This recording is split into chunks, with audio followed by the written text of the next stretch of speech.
The toolbox weighed 40 pounds, his wallet maybe 3 ounces, and Emmanuel had already walked past the concrete barrier when he saw it, a glint of gold against the oil-stained pavement, half hidden beneath a smear of fresh blood. If he had kept his eyes on the cracked sidewalk ahead, if he had listened to the sirens wailing 2 blocks over, if he had not stopped and knelt in the rain with his ruined knees soaking through, David Carrick would never have learned his name, and Elena would have bled out alone in the industrial district where even ambulances refused to go. But Emmanuel turned back.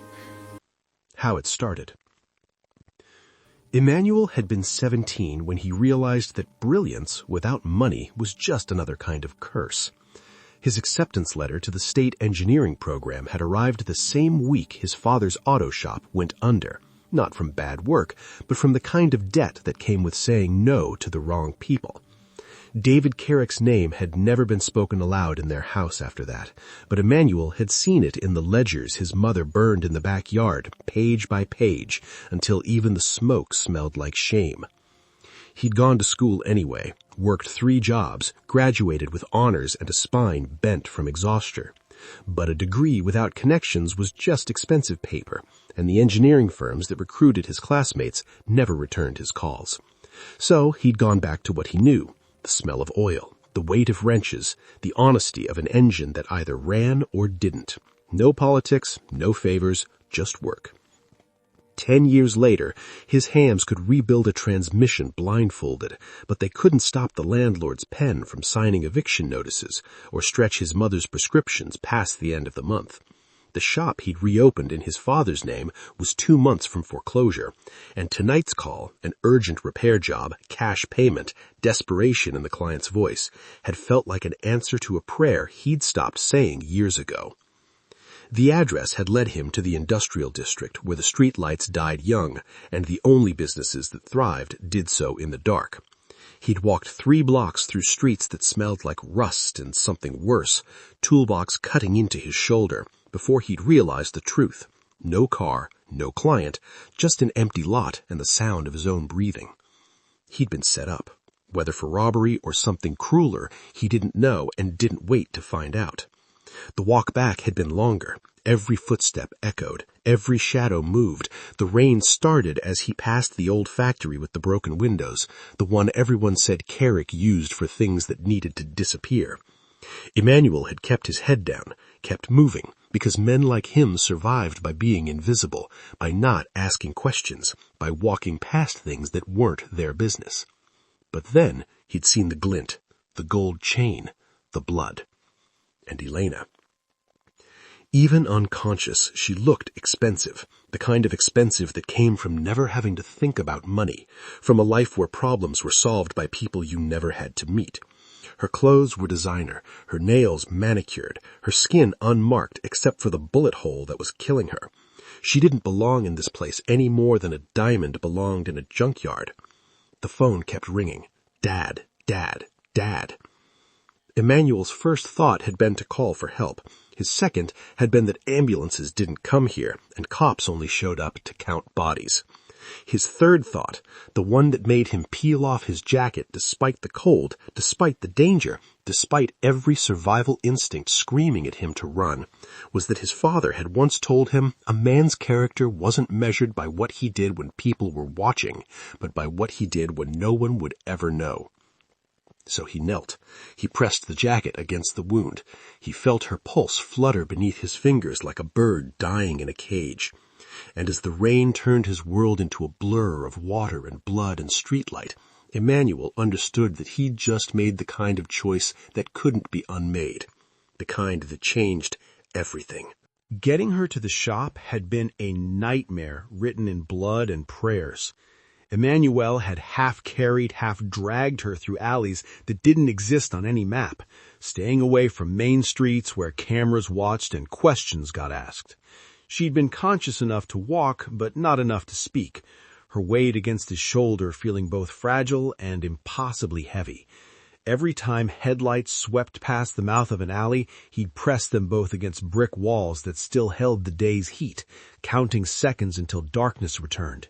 The shop's back entrance had a lock that stuck, and he'd fumbled with it one-handed while holding her upright with the other, sweat mixing with rain on his face. When the door finally gave, they'd stumbled inside together, and Emmanuel had kicked it shut behind them with a finality that felt like sealing a tomb. He'd laid her on the workbench, the same one where he'd rebuild carburetors and explained to customers why their neglect cost more than prevention. Now it held a woman who might die before sunrise, her blood pooling in the grooves worn smooth by decades of his father's work and his own. The fluorescent lights buzzed overhead, casting everything in a sick yellow glow that made her skin look like wax. Emmanuel had learned field medicine from YouTube videos and necessity, the kind of knowledge you picked up when emergency rooms asked for insurance you didn't have. He'd cleaned the wound with whiskey meant for celebrating jobs he never got, packed it with clean shop rags, and prayed that the bullet had passed through without taking anything vital with it. Her breathing had steadied, her pulse had strengthened, and when he'd finally collapsed into the office chair at 3 a.m., hands shaking with adrenaline crash, he'd allowed himself to believe she might live. That's when the sirens started. Not close, but not far enough.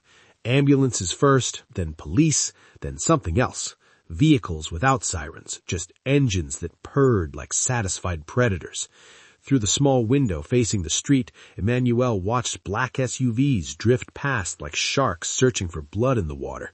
They moved slowly, deliberately, their tinted windows reflecting the neon signs of closed businesses and the orange glow of streetlights that barely worked. The morning news confirmed what he already knew. Missing woman, prominent family, suspected foul play. The photograph they showed, professionally lit, her smile confident and untouchable, barely resembled the broken thing bleeding on his workbench. But it was her, Elena Carrick, daughter of David Carrick, whose name the anchors spoke carefully, as if saying it too loudly might summon something. Emmanuel kept the lights off and the doors locked. He moved through his shop like a ghost haunting his own life, checking his vitals every hour, changing bandages, watching the color return to her face while the city outside tore itself apart looking for her. Helicopters circled overhead. Police knocked on doors 3 blocks away, then 2, then 1. He heard them outside the barbershop next door, asking questions in voices that expected answers. She woke on the second day, eyes snapping open with a clarity that suggested she'd been conscious for a while and simply choosing when to reveal it. Her gaze found him across the shop, and Emmanuel saw her make calculations behind those eyes, measuring distances, cataloging exits, assessing whether he was savior or captor. "Where am I?" Her voice was rough but controlled, the kind of control that came from training rather than fear. "Somewhere safe," Emmanuel said, though they both knew that was a lie. Outside, another black SUV rolled past. Hunting. She said her name was Marie, which was the first lie, and that she'd been mugged, which was the second. Emmanuel didn't call her on either. He just handed her a bottle of water and watched how she took it, fingers positioned just so. A slight nod of acknowledgement that was more instinct than gratitude, the kind of gesture that came from a lifetime of being served rather than serving. "Thank you," she said, and even those 2 words carried an accent that didn't belong in his neighborhood. Not foreign, just expensive, the kind of polish that came from private schools and elocution lessons, from a world where how you spoke mattered as much as what you said. She drank carefully, precisely, like someone who'd been taught that even small actions had an audience. When she finished, she set the bottle down on the workbench with barely a sound, her movements economical despite the pain that tightened her jaw with every breath. Emmanuel had seen plenty of people in pain before, men who'd sliced themselves on fan belts, women who'd burned their hands on radiators. They cursed, they flinched, they let the pain show. Elena held it like a secret she refused to share. "The people who did this," Emmanuel said, leaning against the tool cabinet with his arms crossed, "they coming back for you?" "I don't know." Another lie, delivered with eye contact that lasted just long enough to sell it. "I didn't see their faces." "But they saw yours." Something flickered behind her eyes, calculation, maybe respect for the observation. She adjusted her position on the workbench, and Emmanuel noticed how she did it, supporting her weight with her arms, keeping her core stable, moving like someone who'd been taught how to function through injury. Not the panicked scrambling of a mugging victim, but the controlled efficiency of someone with training. "I should go," she said, though she made no move to stand. "You've done enough, more than enough. If I could just use your phone." "To call who? The police?" Emmanuel gestured toward the window where another helicopter passed overhead, its searchlight cutting through the morning fog. "They've been looking for someone. 2 days now. Whole city's on alert." He paused, let the weight of that settle. Funny coincidence, that.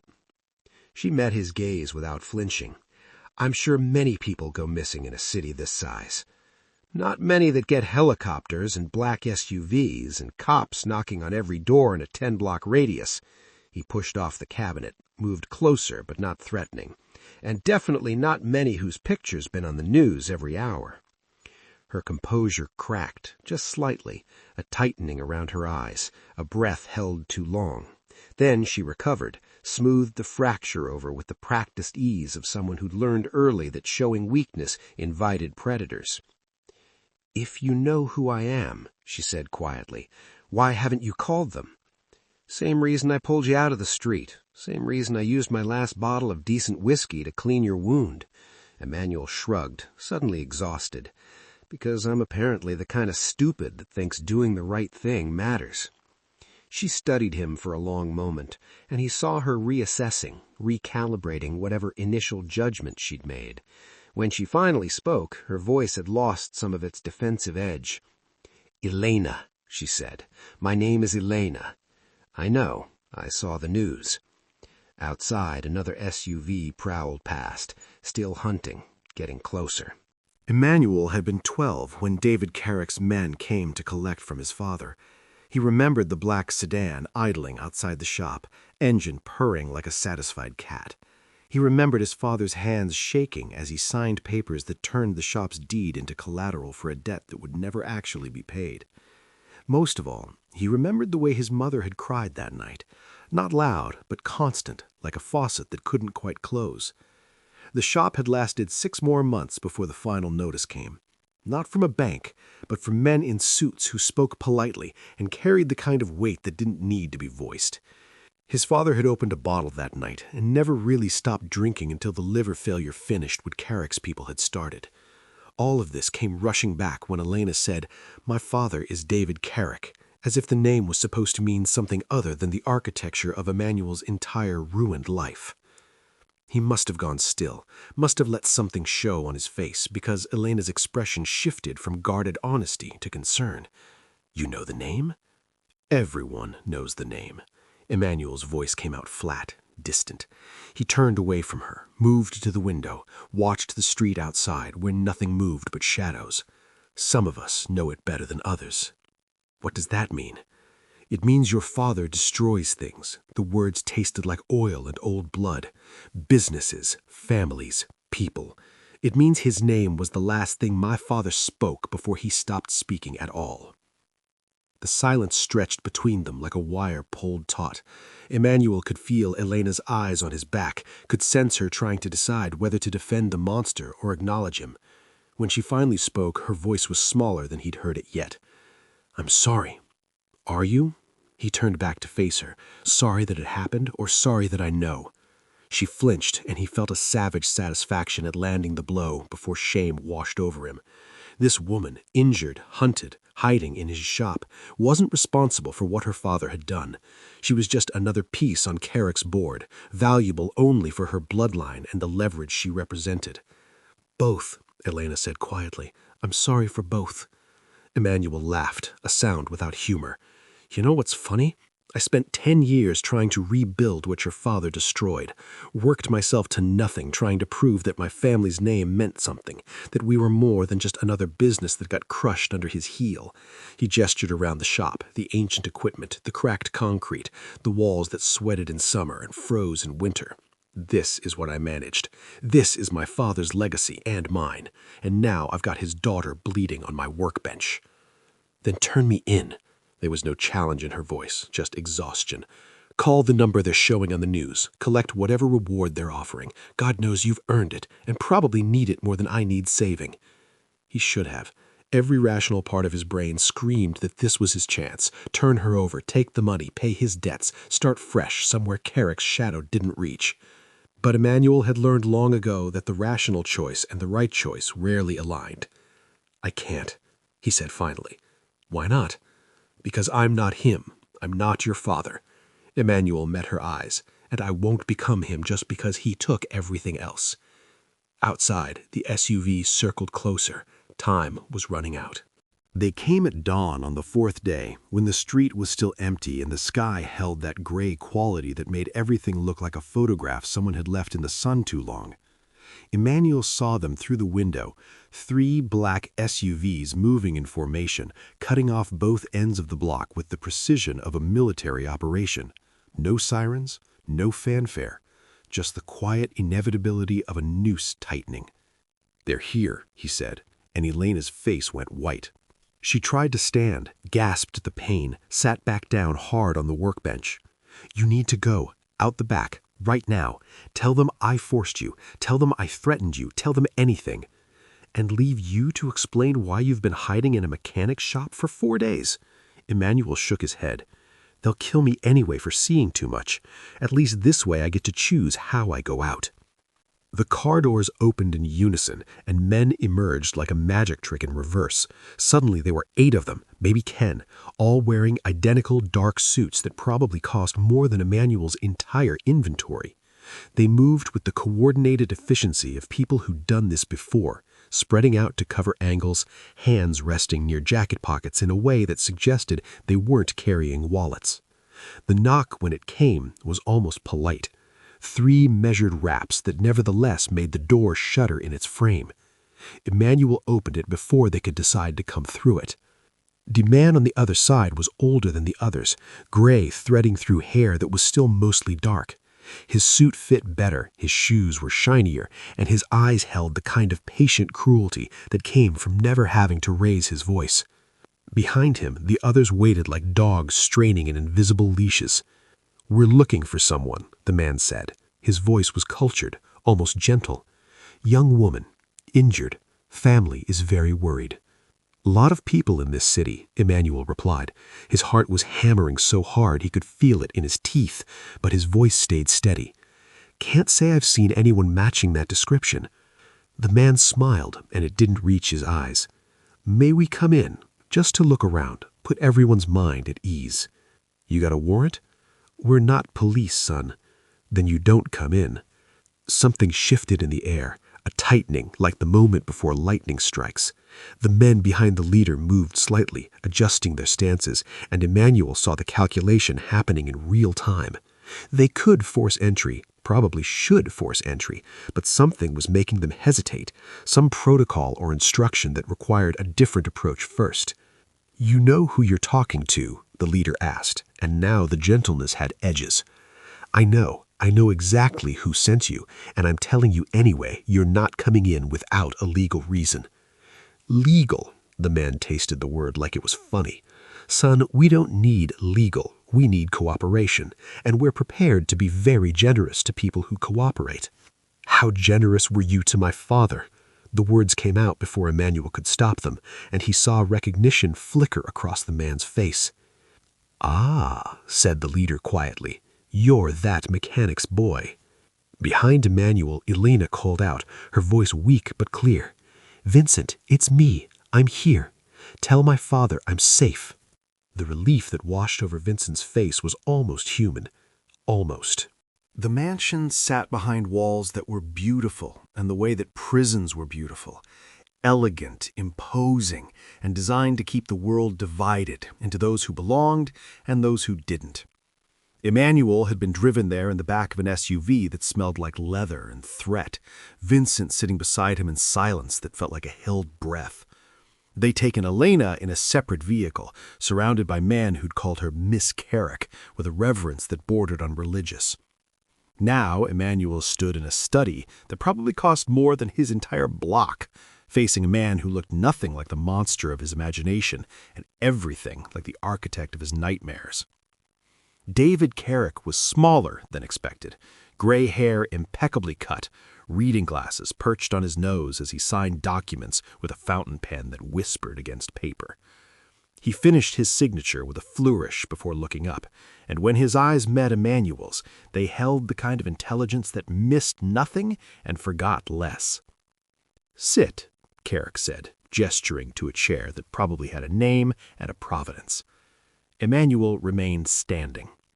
A smile ghosted across Carrick's face, there and gone like a shark's fin breaking water. "Vincent tells me you're the mechanic's son, the one whose father had some unfortunate financial difficulties. The one whose father you destroyed." Strong words. Carrick set down his pen with the precision of a man who controlled every movement. "Your father borrowed money he couldn't repay. I simply collected on a debt. That's business, not destruction. Business that killed him. Alcohol killed him. Depression killed him. Bad choices killed him." Carrick leaned back in his chair. "I just held him accountable for those choices." Emmanuel's hands clenched into fists, and he saw Vincent shift slightly in his peripheral vision, ready to intervene. But Carrick raised a hand, stopping him with a gesture that required no words. "However," Carrick continued, "you saved my daughter's life. That debt outweighs the other considerably." He opened a drawer, pulled out a leather portfolio, and slid it across the desk. "Inside, you'll find a cashier's check, enough to clear your shop's debts, pay your mother's medical expenses for the next decade, and set yourself up somewhere far from here. Somewhere you can forget the past 4 days ever happened." Emmanuel didn't reach for the portfolio. "And Elena?" "Elena is no longer your concern. She was bleeding on my workbench. She is my concern." Carrick's expression hardened, the warmth draining from his face like water from a cracked basin. "Let me be clear. You did a good thing. I'm grateful. But gratitude has limits, and you've reached them. Take the money. Start over. Live well." He paused. Let the weight settle. "Or refuse, and Vincent will ensure you leave this house with nothing but the clothes on your back and a very clear understanding that Elena's world and yours don't intersect."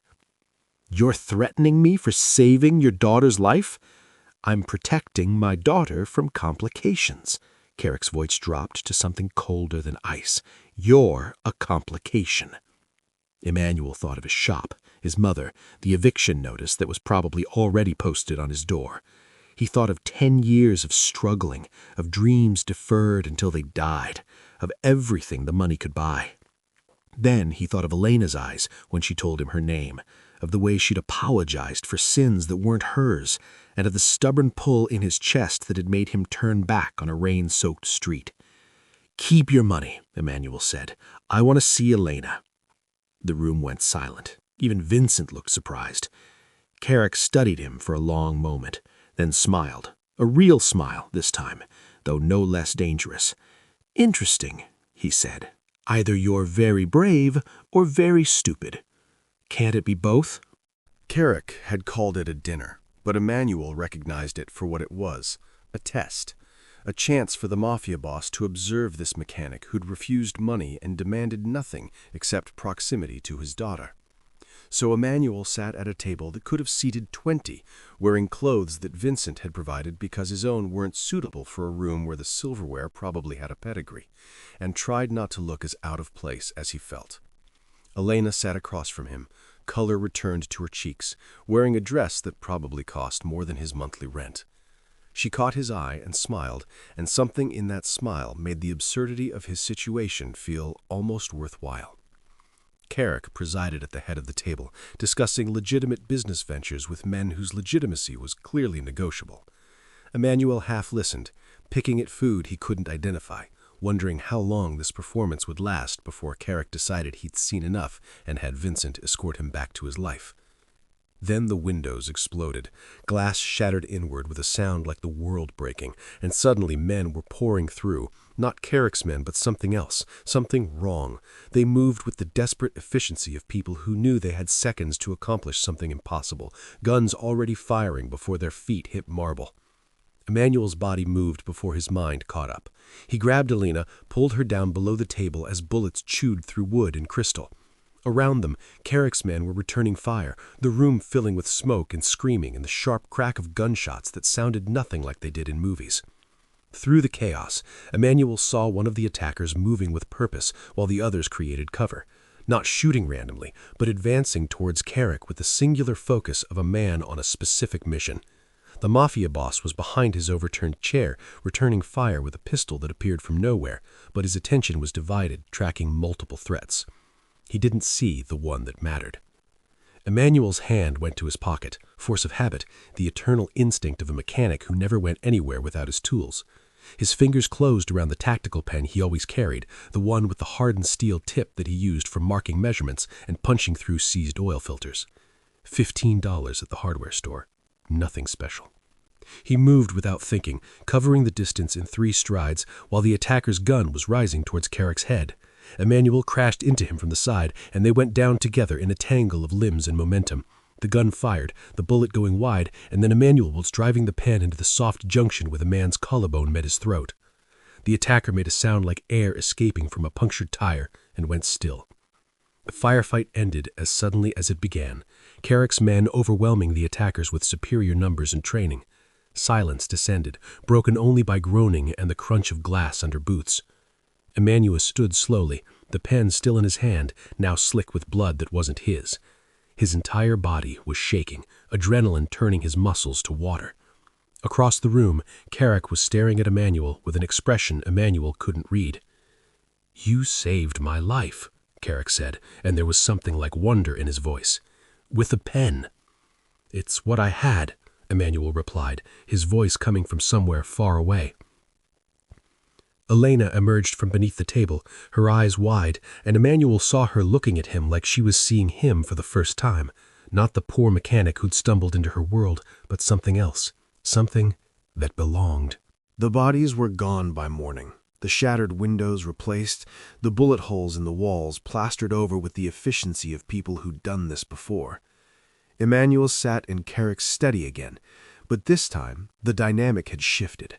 The mechanic was no longer a complication to be managed, but something else entirely, something Carrick was still trying to categorize. "The Moretti family," Carrick said, swirling whiskey in a crystal glass he didn't drink from. "They've been pushing at my borders for months. Last night was their opening move in what they think will be a war." He looked at Emmanuel with eyes that had calculated 1,000 angles and found them all wanting. "A war I don't have the stomach for anymore." "Then don't fight it," Emmanuel said. Carrick laughed, sharp and bitter. "You think it's that simple? Walk away from 30 years of territory and reputation? The moment I show weakness, every ambitious lieutenant with a gun will think he can take what's mine." "I'm not saying show weakness. I'm saying show evolution." Emmanuel leaned forward, his mechanic's hands clasped between his knees. "You want to know what I see when I look at your operation? I see a fleet of aging vehicles held together by reputation and fear. I see an engine that runs on violence because nobody's bothered to rebuild it with anything else. And I see a man who just watched his daughter nearly die because of the business he's in." Something flickered behind Carrick's eyes. Pain, maybe, or recognition. "You have capital," Emmanuel continued, "more than most venture firms. You have logistics networks that legitimate businesses would kill for. You have connections in city government, construction, transportation. You have everything you need to build an empire that doesn't require you to sleep with a gun under your pillow. And what would you know about building empires?" "Nothing. But I know about building things from broken parts." Emmanuel gestured around the study. "You know what automotive engineering and organized crime have in common? They both require precision, systems thinking, and the ability to see 3 moves ahead. The only difference is one of them lets you sleep at night." Carrick set down his glass with a sound like a gavel. "You're suggesting I abandon everything my family built." "I'm suggesting you transform it before it transforms you into a memory." Emmanuel held his gaze. "The Moretti came for you last night. Next time, they'll come for Elena, and the time after that, they'll come for whatever you love that they can reach. Violence breeds violence, Mr. Carrick. It's the only thing it knows how to do." The silence stretched between them like a bridge being built or burned. Emmanuel couldn't tell which. Then Carrick stood, walked to the window that overlooked grounds that probably had more security than military installations. "I have 16 million in liquid assets that I can't explain to the IRS," he said quietly. "Money from operations that can never see daylight. Money that sits in offshore accounts earning nothing while inflation makes it worth less every year." He turned back to Emmanuel. "You're telling me you can clean it? I'm telling you I can turn it into something worth building." "How?" Emmanuel smiled, and for the first time since entering this world of violence and blood oaths, he felt like himself again. "The same way I'd rebuild an engine, one component at a time, legitimate automotive manufacturing, luxury restoration, electric vehicle development. You fund the startup, I build the operation, and in 5 years you have an empire that makes more money than your current one without the bodies." Carrick studied him for a long moment, then extended his hand. "Partner," he said. "Partner." Emmanuel took it. The venue was ridiculous, a garden estate that probably had its own zip code, with fountains that cost more than Emmanuel's childhood home and flowers imported from countries he'd only seen on maps. 200 guests filled white chairs arranged in perfect rows, half of them legitimate business people who didn't ask questions, the other half Carrick's people who'd transitioned from enforcers to executives with varying degrees of success. Vincent stood near the front in a suit that actually fit him now, looking almost respectable if you ignored the way his eyes constantly scanned for threats that would never come. Emmanuel's mother sat in the front row, wearing a dress that Elena had insisted on buying, crying tears that were equal parts joy and disbelief. She'd asked him 3 times if he was sure, if he understood what he was marrying into, and each time he'd told her the same thing. He was sure about Elena, and everything else was just details. The string quartet began playing something classical and expensive, and the guests rose as one. Emmanuel turned toward the aisle, his heart doing things that no amount of adrenaline during firefights had prepared him for, and then he saw her. Elena moved like light through water, her dress somehow both simple and impossibly elegant, her father's arm linked through hers but her eyes fixed only on Emmanuel. The woman who'd been bleeding on his workbench 6 months ago had been replaced by someone who carried herself like royalty. But when she smiled, that private smile meant only for him. He saw the same person who'd apologized for sins that weren't hers and trusted him when trust should have been impossible. Carrick walked her down the aisle with the measured steps of a man surrendering something precious. And when they reached Emmanuel, the Mafia boss, the legitimate automotive executive, Emmanuel reminded himself, leaned in close enough to whisper, "You break her heart and outbreak everything else." "Understood," Emmanuel whispered back. "Good." Carrick placed Elena's hand in Emmanuel's, and the transfer felt like more than ceremony. It felt like kingdom shifting, like the old world acknowledging the new. Then Carrick stepped back, and it was just Emmanuel and Elena, standing in a garden that shouldn't exist in a world they'd rebuilt from broken parts. The officiant spoke words that Emmanuel barely heard, too focused on Elena's eyes and the impossible reality that this was actually happening. When it came time for vows, he'd prepared a speech about engineering and hearts and systems that required both logic and faith, but looking at her, the practiced words dissolved. "I was walking away," he said instead, his voice rough with emotion. "That night I was walking away from you, from everything, because that's what men like me do. We keep our heads down, we survive. But you made me turn back, Elena. You made me believe that some things are worth the risk of everything." She was crying now, not caring that 200 people were watching, and when she spoke, her voice carried across the garden like a promise. "You gave me my life back when you had every reason to let me die. You stood up to my father when wiser men would have run. You saw a better future when everyone else saw only blood and history." She squeezed his hands. "You didn't just save me, Emmanuel. You saved all of us." They kissed before the officiant gave permission, and the garden erupted in applause. Executives and former criminals, legitimacy and legacy, all celebrating a union that proved transformation was possible, that men could choose to be more than their circumstances, that love could grow even in soil stained by oil and blood. Later, during the reception, Emmanuel found himself on the balcony overlooking the celebration, his tie loosened and his jacket discarded. Carrick joined him, 2 glasses of champagne in hand. "My legitimate automotive empire cleared $42 million last quarter," Carrick said, handing Emmanuel a glass. "You were right. Turns out building things is more profitable than breaking them." Emmanuel took the champagne but didn't drink. "You miss it? The old life?" Carrick was quiet for a long moment, watching his daughter dance below. "Every day," he said honestly, "but I don't regret leaving it." He raised his glass. "To mechanics who refuse to stay in their lane." Emmanuel smiled and raised his own glass. "To mafia bosses who learn to change gears." They drank, and in the garden below, Elena looked up and caught Emmanuel's eye. She was laughing at something one of the guests said, her whole face lit with joy that had nothing to do with wealth or power or the kingdoms they built. Just happiness, pure and uncomplicated. Emmanuel had spent his whole life fixing broken things. He'd never imagined he might be worthy of something that wasn't broken at all. But here, in this impossible moment, with oil still under his fingernails and a wedding ring that caught the light, he finally understood what his father had tried to teach him all those years ago. A man's character wasn't forged in the violence he survived or the money he made. It was forged in the choices he made when everything told him to walk away, and the courage to turn back when his heart demanded it.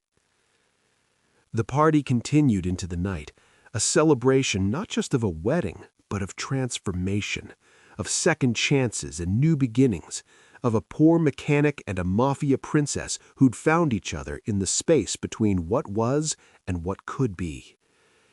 And somewhere in the city below, in a shop that now bore both their names, an engine waited to be rebuilt. Because some things, Emmanuel had learned, were worth the work of transformation. All of them. Moral lesson. True character isn't measured by wealth or birthright, but by the courage to do what's right when it costs you everything. Sometimes the bravest act is simply turning back when your heart tells you someone needs saving, even when logic screams to walk away. If this story moved you, please subscribe, like, and share. Your support helps us bring more inspiring tales of courage, transformation, and unexpected love.